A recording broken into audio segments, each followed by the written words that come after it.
We're here now at Top Creamery. We have acai berry. This is the best lineup yet from the previous year. So we have ube, matcha, and this is my favorite one because I really like citrusy flavors.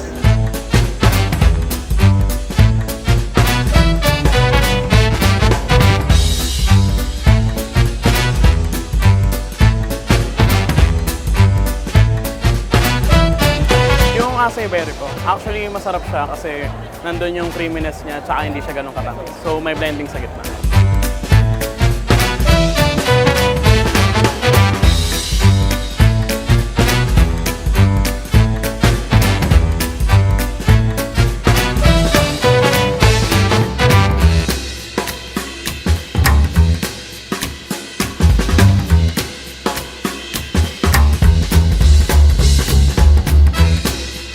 First time trying tiramisu gelato. Sobrang sarap.